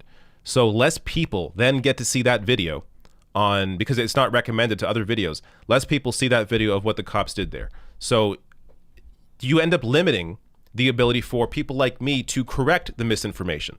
So you always have to, like, YouTube is notoriously terrible at this. They took down the serfs on YouTube, which, I mean, they're the complete opposite of QAnon, of the alt-right. They play their videos, make fun of them, and correct them. Yet they took their channel down. It's back up now after reassessing their decision. But it's that YouTube is so poorly managed in that sense, which is why you can't rely on algorithms, especially to decide these things. You need to actually hire individuals. And on top of that, on top of actual people looking over these videos as opposed to just using algorithms, you also, there needs to be antitrust. You need to break these companies up. You can't have this one major player control everything. I mean, you could say, I guess, Twitch is kind of a competitor to YouTube, but not really. They operate very differently. I mean, one is more of a live streaming platform. The other, YouTube, is more of a, put videos out kind of thing. So, or video on demand. So they work different in that sense. But you need real competition to actually have these companies be able to, serve the best interests of the creators and of the viewers, and also be able to deal with misinformation in a way where it's not limiting somebody because they are correcting the record on misinformation. But anyways, let me just play the rest of this, see where this goes. That they want to say? Well, if that were possible, I know that I was studying how social media works through documentaries like The Social Dilemma, and it seems like it's kind of a monster that's out of control at this point. And, I don't know how people can step aside and do some checking now. They just want information so quickly. Hey, Linka. And when you log onto your social media, it's just all right there. It keeps coming at you. So, Linka, I have to go, but do you think that, do you blame social media in any way? Do you think that it helped in some way to... Absolutely. To groom you and to change? Yeah, okay. That's the other part of it, where she was discussing how going down a rabbit hole, how YouTube recommends videos that, like, the more extreme versions of what you just watched, that is absolutely a problem, and how a lot of people have become radicalized on YouTube. They'll start off watching, I don't know, they'll watch some political video, and and then they'll they'll watch Democracy Now, which has fair criticisms of American foreign policy. So they'll watch a video on that, and they'll see another video, say from, I don't know, Ben Shapiro, and then Steven Crowder, and then Dave Rubin, and then Stefan Molyneux, and then you could see how you go down that hole, because what YouTube does is they begin to push a more extreme version of what you just watched on you, as a way to try and guess what you're going to enjoy watching. And that is why for a while, I think they have corrected this a little bit now. It's not as bad as it used to be, but you can see why right-wing channels, do so well on YouTube. And it's because the algorithm works in their favor. The crazier you are, the more extreme you are, the better you're going to do generally. So it's like, if views were based on how the videos were representing objective reality, then Democracy Now! Would be the most popular channel on YouTube, because all they do is report objective facts. They are, and from the perspective of the average worker, the average person. That's what Democracy Now! Does. They have fantastic work. But of course, they're nowhere near as popular as many channels on YouTube, many right-wing channels that just spread bullshit. So a lot of it is really about entertainment as opposed to educating people. And the only way to really address that, there are a couple ways. As I said, antitrust is one. Another is for YouTube to actually hire more real people that are, I don't know, maybe well-versed in this field in a way. But again, you always have to question, okay, who's addressing this? Who's actually behind the screen? Who is the one clicking, hey, this video should be demonetized, or this video should be taken down? And you get into personal preferences, and again, YouTube being a large company, they have a certain perspective. They're going to err on the side of caution when it comes to advertisers, but also err on the side of being more, pro corporate as opposed to pro working class. So that, there's no perfect answer here, but it is good to see, at the very least, that it is possible to get these people out of the trap that they are in.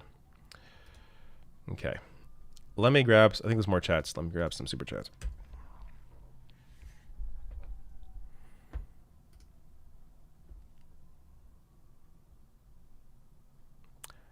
John M in MN says, my pillow has full page ad in MPLS Star Tribune today. Now hiring seems like they're desperate. So my pillow is hiring. All right. Fly Chomper Fly says, if Biden compromises on means testing checks and lots of people end up short, who'll be blamed? Biden plus Dems. So these calls for means testing are potential sabotage on a larger scale. Yeah, definitely. I discussed that in my segment on that it's just good politics to deliver the checks that were promised. It doesn't make any sense at all to shortchange people on these checks. When you promised, Ossoff and Warnock ran on $2,000 checks. To cut it down any further would be to just damage Democrats' ability to maintain their majorities in the future. The Sing on the Left says, David, unfortunately for the news anchor, he has to go back the next day and issue an apology since Lindell is Newsmax's biggest financial supporter. Is he? For real? That's hilarious. I had no idea how Newsmax was funded. Wow. My Pillow is one of the biggest financial backers of Newsmax, and he was kicked off the air for pushing bullshit. You see then the catch-22 that they were in, because you have Newsmax facing potential legal action from Dominion if they discuss or if they discuss the conspiracy around their voting machines. But when you have their biggest financial backer on air discussing that issue, what are they going to do? And the one guy just walked off the set. So I guess, that's one way to take it. Dave Pigot's piece of pod says Richard Ojeda is national spokesperson for No Dem Left Behind. He is brilliant. He featured in Michael Moore's Fahrenheit 11/9. Yep. I think he has a place in the future of West Virginia politics. Shigawire says the main problem is one of teaching kids critical thinking skills, especially with regards to consuming media. But even before you go to consume media, you need to have sound epistemology. Yeah, I hear you when it comes to being able to have critical thinking skills in consuming media. I mean, I guess, how do you teach that? Because I have critical thinking skills when it comes to media, but I don't know why I have that. Like, I'm not sure. I don't know why I'm able to separate the bullshit from reality. A lot of it is, I mean, for me, a lot of it is knowing who has a good track record, who is on the side of the working class, how that person is being funded is also a part of it, especially when it comes to politicians. So a lot of it is just it's knowing motivations, understanding why somebody is motivated in what they are doing. And when you understand their motivation and it's their pure intentions, then you can trust that person a little more. But a lot of stuff gets, muddy when it comes to how the media operates. Because look, a lot of what CNN does can also be great. They do have investigative pieces. I covered one where they're doing an investigative piece on, I believe it was people getting evicted. And it was like, and there was another one on COVID. They have these investigative pieces that are fantastic. On the ground reporters, journalists doing that work. But then you have commentary.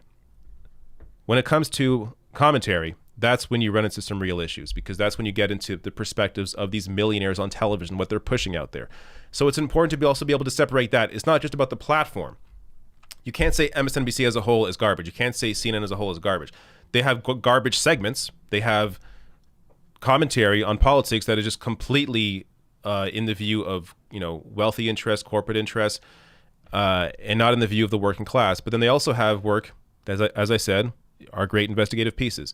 So it's important to be able to parse those two things and not just, you can't think in black and white. You have to be able to take each segment, each thing, each person as they come, what they talk about, what they're pushing, and be able to recognize the differences. But yeah, if there was a way to, I mean, I'm sure there is a way, but if, teaching critical thinking skills when it comes to media consumption was a class that kids took in high school, like a mandatory class, that'd be great. But then that class would likely change depending on the state. So I'm sure, down in Alabama, that critical thinking skills class would be, well, check the Bible. What does the Bible say? And that isn't really a good way to go about it. But there should be some standardized way to consume media for sure. All right. Any more chats here? There are. Trudy says, Bernie to Biden, Schumer and Pelosi, quote, "You know the voters wanted me. You want to win again? Pass my damn bill." Seems like it anyway. Yes, absolutely. I mean, that's part of it. As I covered during the primary, every state that Joe Biden won, every state supports Medicare for all. In those same exit polls where they voted for Joe Biden over Bernie Sanders, they backed Medicare for all in a majority. Florida backed Medicare for all in a majority in an exit poll. So it shows you that even though they thought, again, a big part of it, again, was the media. Media pushing this idea that, only Biden's electable. Biden's the only electable one. Without any real evidence of that, showing that where people are in the actual issues, they're with Bernie, not Biden. But people largely voted for Biden because they were familiar with him. He was already in power before. Also, I think Trump lowered the bar for a lot of people. I discussed this is one of the issues when it came to Trump's negative impact on politics. He lowered the bar to what is acceptable for Democratic voters, to the point that Joe Biden became acceptable. If you had Marco Rubio for the past 4 years and not Donald Trump, I don't think Joe Biden would be president right now. I think it would have been Bernie Sanders or somebody more progressive. But because you had Trump, he lowered the bar to the point that people just wanted a return to normal. Biden is the epitome of return to normal because he was in there before Trump was. So it just made perfect sense, I think, for a lot of people voting for him. That's what they thought. And they were being told as well in the media that, yes, he's the most electable person. So that's what they wanted. They wanted Trump out. They voted for Biden, even though they backed Bernie's policies when it came to the issues. So Bernie absolutely has the right argument. And I mean, you're also seeing the direction Democrats are going. I covered the story, or I showed you the story of Schumer pushing to cancel student debt. That is not something you would have seen 4 years ago. So there is progress being made there. Literal Lil says, hey, David, just wanted to thank you for always being level-headed. I relate most to your takes and Mike Figueredo. Thank you, Literal Lils. Thank you so much. Yes, Mike, also fantastic. He, as I say every time, Mike is amazing. He's the first guy that had me on when I had like 10,000 subs. By the way, hit subscribe right now. Get me to 400. But he had me on when I had like 10,000 subs. He gave me an audience, and it was off from there. So Mike is one of the greatest guys in this work for sure. All right. Before I know there's more super chats coming in. I just want to see if there's anything else I wanted to talk about. Yes. This. Y'all know about this? Here we go. Excuse me. Breaking. Senate Majority Leader Chuck Schumer, Senate Finance Committee Chair Ron Wyden, and Senator Cory Booker just announced a plan to release a federal marijuana legalization proposal in the early part of this year. Incredible. So you have here moderate Democrats moving forward to legalize marijuana. Anyone telling you that progress would not be possible under Joe Biden was wrong. He ended the war in Yemen, even though, yes, there's an asterisk on that. He's not completely out. As I covered in that video, go watch that video.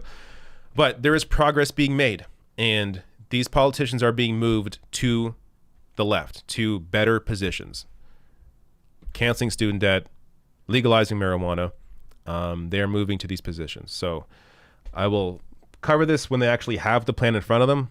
I mean, right now, I guess it's just a discussion of a plan, but we will see more on this.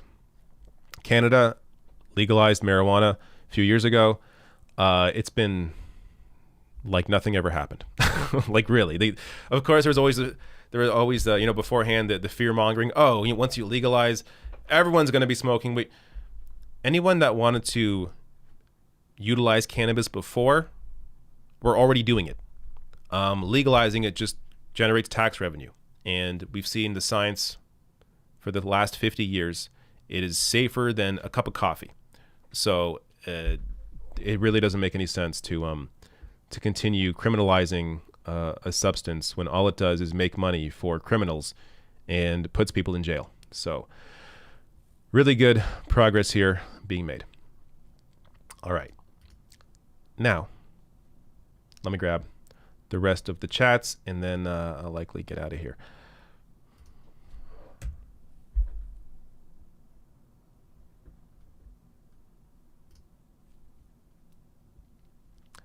Ebby Beth says, an American living in Canada right now, is it just me, or are politicians more likely to resign here after public scrutiny? If so, I wish American politicians would have more capacity to feel shame. Absolutely. No. To my surprise, there were several conservatives in Alberta who I guess went traveling during the holidays after telling people not to travel, that actually, when they came back, they had to resign. So it's good to see that. It's good to see that shame still exists in some part of the world. But no, I agree with you. That needs to be it would be great to have a return to shame for some of these politicians in the U.S. But at this point, they've seen, I mean, Trump lowered the bar so much that you really have to do a lot to be forced out of a position of power. So unlikely to see shame return to American politics, but there's always hope for the future. Adelina, thank you for your generous super chat. Maria, thank you for your ice cream cone. All right. Are we done here? How are all of you doing? That's what I want to know. How's everybody out there? Let me grab some normie chats before I get out.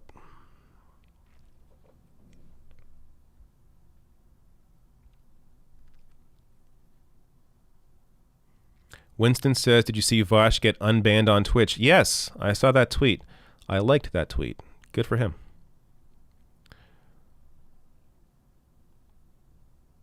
Terry Taylor says, yes, this is why I like David's show. He's level-headed, smart. He understands how politics work. I just grabbed that one randomly. I don't know, it just came in. It's a great chat, though. But thank you. Thank you, Terry.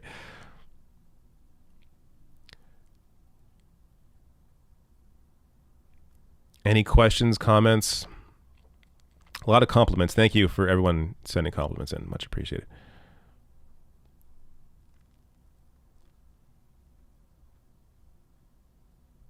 Oh, more super chats coming in. Let me see this one. Or are these two?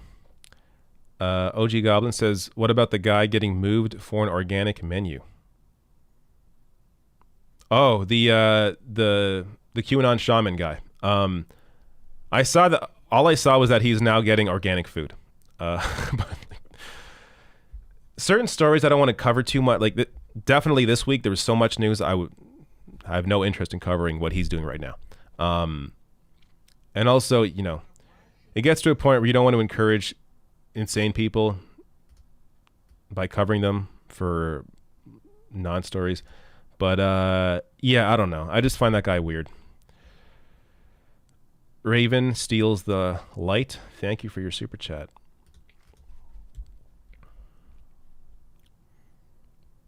All right, I got to get back to my my family really shortly, but I'll get all these chats. Monica G says, my nephew was just born, wanted to share. Congratulations, Monica. Glad to see people in 2021 having children. We need to invest in the future. We need to. And it's important when good people have kids. A lot of shitty people have kids. Let's counteract that now. If you're a good person and you have a good partnership and you want to have a kid or adopt, you should do it. The world needs more positivity. Literal Lil says, when will you play on Twitch again? Great question. I don't know. Generally, if I do it, it's Sunday nights would be a good time to do it. My weekends have been really busy, so I'm not certain if I have this weekend free, to be honest with you. But if I do, then I'll get on Twitch. OG Goblin says, white privilege at its finest. Yeah, about the organic, the guy getting organic food. Imagine being part of the insurrection, going to jail and saying, sorry, I can only eat organic. I mean, maybe he has a problem, a physical problem, but is there a medical issue related to people that can only eat organic food? I've never heard of that before. It sounds like more of a mental thing, if anything.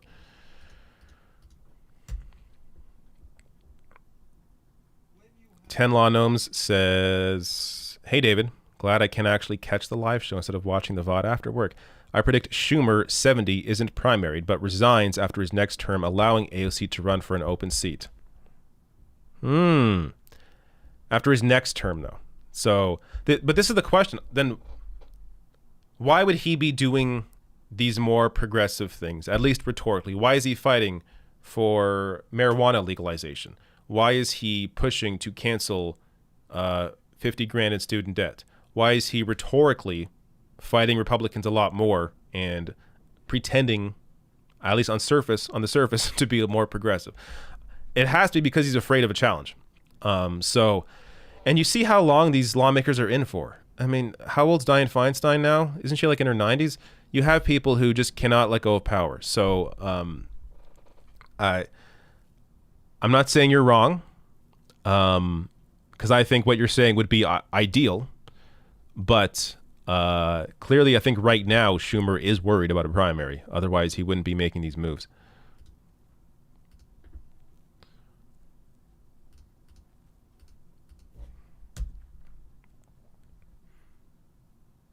Okay. I believe I got all those super chats. Some more normie chats before I go. I'm having a good time here. Don't want to leave. Also, reminder, hit the like button, hit subscribe, hit the bell notification icon. Definitely hit that, so you know when videos actually go up. I've had people... I've seen comments where someone comes back and is like, oh, I haven't seen any of your videos in 8 months. And I hate those comments because it's like, you missed so much. I've done so many good videos in that time trying to educate people on various issues, and you missed all of that. So hit the bell icon to make sure you know when a video goes up.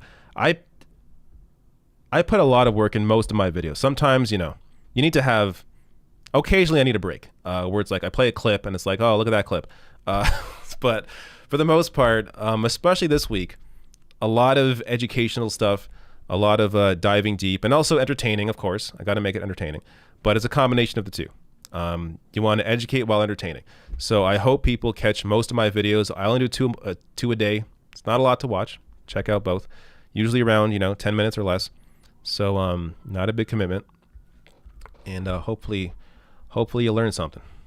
I also try to cover things that aren't too heavily covered. I mean, occasionally, there's a big story, I have to get in on it. But, certain stories I will, if I feel like I have nothing to add to it, then I'm just going to cover something else. All right.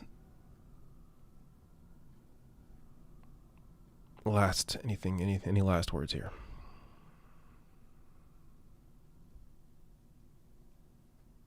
There's a super chat. All right, I'll just end on this.